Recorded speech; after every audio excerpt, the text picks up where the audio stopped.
Welcome into G12 Football Week 7. This is actually the second time I've recorded this because I forgot to plug in the mic the first time. So we're going to try this again. Probably going to be even better than the first take.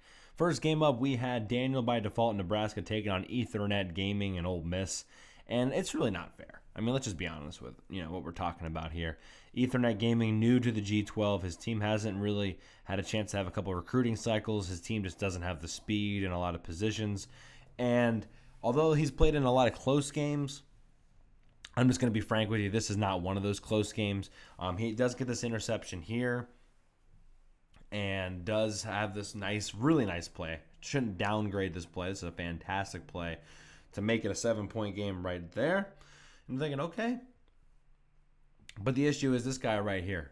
Double D Daniel, I think he had 5 touchdowns in this game. They just ran all over the Rebels, and there wasn't really much Ole Miss could do to stop it. Just the pressure came all day long, and this guy just kept running in touchdowns.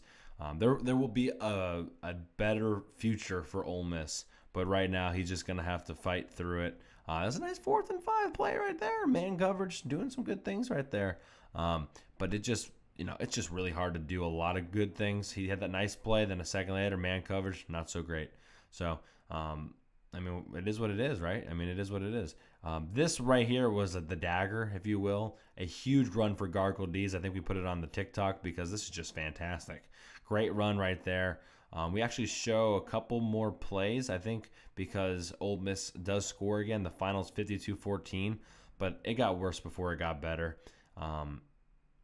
And I think this might be their final touchdown. But Nebraska would win comfortably. I think we show one more sack just because. But Nebraska, hey, still undefeated.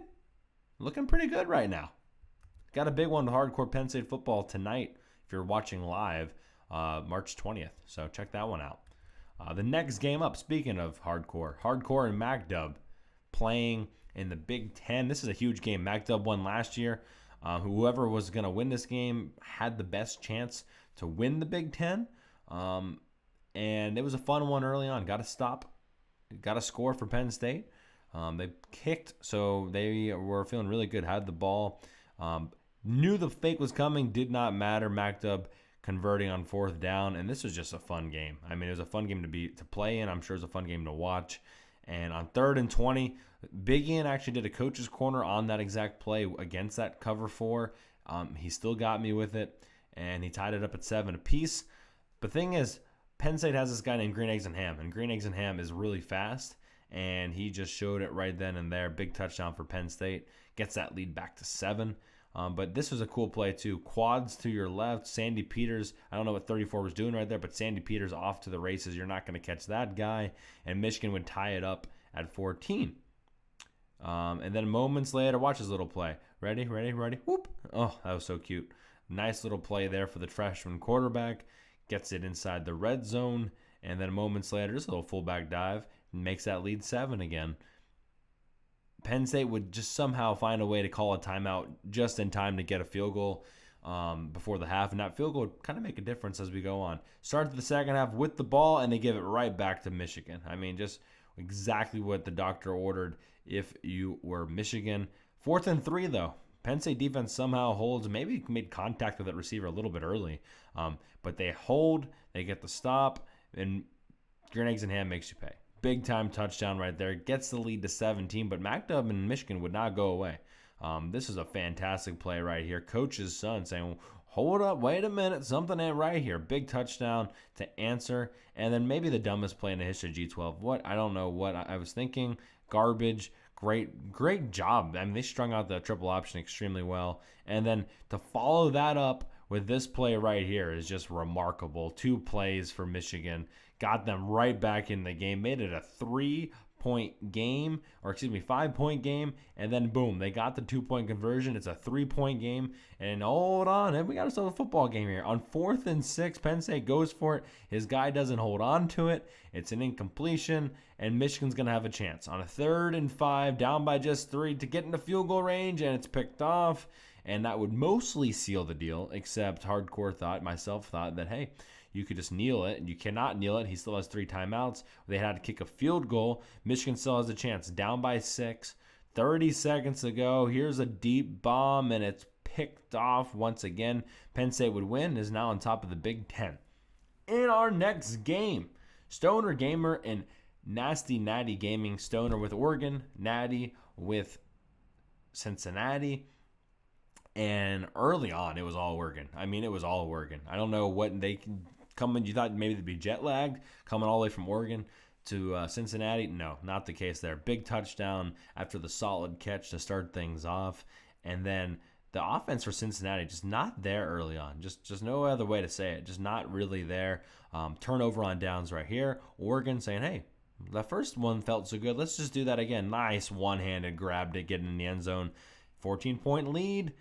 Going to get worse before it gets better for Cincinnati. Big interception there for Oregon. They're going to return it for a little bit as well, and they're going to settle for a field goal. But Natty spots Stoner Gamer 17 points. We're in the second quarter, down by 17. You thought maybe, just maybe, that would be enough. Well, it would turn out to probably not be. Big run for Mike Williams there.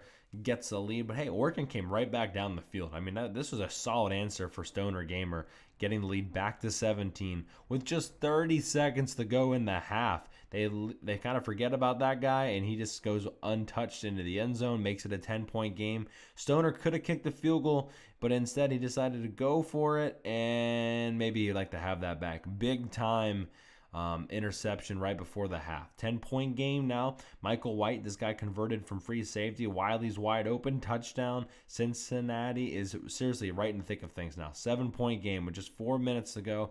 How about some Stoner magic for you? I mean, what a play. Just what a play. Solid snag right there.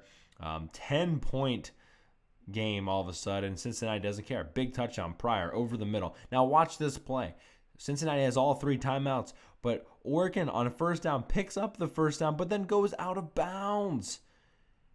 Then they throw the ball a couple times. Cincinnati's only used 2 timeouts. The 4th and 13, they go for it. They knock it down. Cincinnati's got all the time in the world. A couple plays later, corner route, Wiley touchdown, and Cincinnati would take the lead with just 35-31 and just a couple seconds left. Stoner Magic has ran out of gas. Looks like the Gus Bus is out of gas. Cincinnati, big time, 17-point comeback win for the defending champ. In our final game, nope, sorry, just kidding. We got 2 more games to showcase. 49er George and Goon Master. Goon Master trying to get his first win in the G12. Looked pretty good early on. Got the interception to start the game off and gets the touchdown to Jake Smith. They're up 7-0. 49er George moving the ball a little bit. Goonmaster is also doing onside kicks. Crawford gets the second interception of the day. They convert that into a huge touchdown right here. Even though it's double covered, it does not matter. Big touchdown for Moore, and it's 14-0. But Craig and Cal would not give up. We just look at them rumbling and bumbling into the end zone. Big touchdown there. Makes it a 7-point game. And then, hey, 2 minutes to go. Touchdown Keenan Allen. And it's a tie football game. But these next minute would really, really hurt Cal in the long run. Big touchdown to Moore yet again. He double dips. Now with just 28 seconds left in his own end zone. And it gets picked off. And it's a solid return, too, by the way. Inside the 30, you're thinking maybe Goon gets a field goal. Not so fast, my friend. Little counter play here. Bijan Robinson gets into the end zone. A little 14-point swing right before the half. He adds a touchdown in the third quarter. And it's all of a sudden 35-14. Texas would not score again. Could Cal come back and get this one in Austin? Touchdown there, makes it a 14-point game. He's going to need a turnover if he does it. And Troy Calhoun, the true sophomore, gets the intercepted right then and there. And Cal's got a chance now. 14-point game. Hey, let's just go and throw. And oh my God, he got the rocket boost. Rocket boost, touchdown. Cal's only down by 7. But Texas would milk the entire fourth quarter. Bijan Robinson would break a tackle, and he would seal the deal. Gets the win 35-28. Goonmaster, first win in the G12. Now, this was the final game that we have highlights for. There was another game between St. Breesus, Oklahoma State, and FG and Rutgers. FG and Rutgers would actually win that game 49-42. But this was the last game we had highlights for. Rocky Top Gaming, undefeated, definitely the number 1 team in the country right now, taking on Yofi and Notre Dame. Big SEC showdown right here. tied at 7-7, and all of a sudden you thought, okay, we have a pretty offensive day today. The offense after this touchdown right here to Dam Shoddy went completely silent. So 14-7. Tennessee's actually got the ball back. He said, hey, that deep ball last time felt pretty good, but he gets picked off this time. And that was a common thing. Notre Dame's defense played outstanding today. Solid user interception there. And but the issue was, and this was kind of the issue the entire day for Notre Dame, they just could not get anything out of their offense. Just nothing. Pine just didn't play great today. A big interception right there. And really, it was Rockies for the taking. I mean, it could have been even worse. He loves this little play, draws the running back out, gets him one-on-one on the outside, and spin cycle is going to make you pay. Touchdown right there. And what if I told you there wasn't really that much more scoring in the rest of this game with 5:25 to go in the third quarter? Another golden opportunity for the Fighting Irish. A forced ball, another interception. And you think he might take this all the way back for a touchdown. But watch this Lindsey come out of nowhere, DK Metcalf style, and brings him down. Big time sack there on 4th and 1, though. The defense, again, continuing to show how good they are, but the offense continuing to show how bad they are in this game. Another interception. That would lead to a field goal, so it's 24-7. Notre Dame would add a touchdown in a moment here, but I want to say thank you guys all for hanging out. Make sure you're subbed to the YouTube channel. Make sure you're following us on Twitch as well.